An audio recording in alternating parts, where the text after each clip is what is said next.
Ne vous en faites pas, mon ami. Détendez-vous et profitez du spectacle.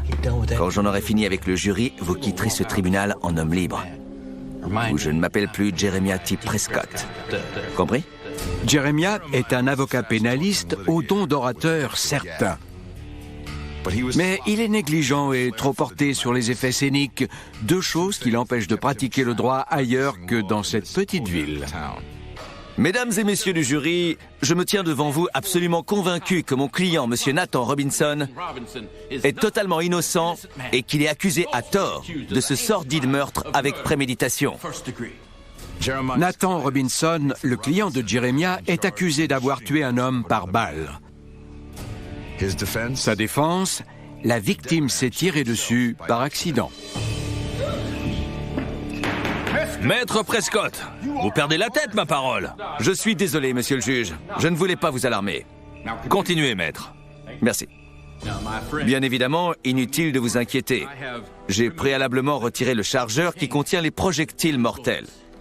Monsieur Robinson clame depuis le début que la victime s'est accidentellement tirée dessus en sortant cette arme de la poche de son pantalon. Je vais vous démontrer irréfutablement et indéniablement comment cela s'est produit.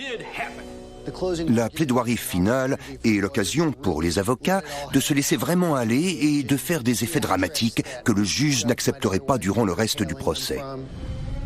Avec l'arme dans sa poche, Maître Prescott va reproduire devant le jury la façon dont se sont déroulés les événements. Je demande le silence complet dans la salle.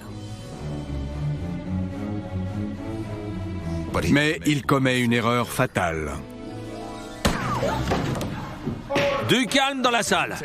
Il a pris la précaution de retirer le chargeur, mais il a oublié de vider la chambre contenant une dernière balle, prête à être tirée. Mesdames et messieurs du jury, je n'ai rien d'autre à ajouter.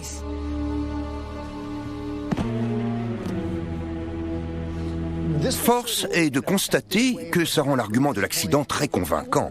Mais je n'irai pas jusqu'à dire que c'était une façon intelligente de convaincre le jury. Un avocat plus intelligent que lui aurait trouvé un moyen d'illustrer son argument sans se blesser mortellement au passage.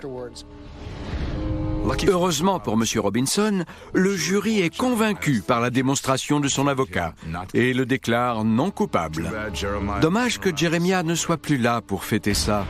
Affaire suivante.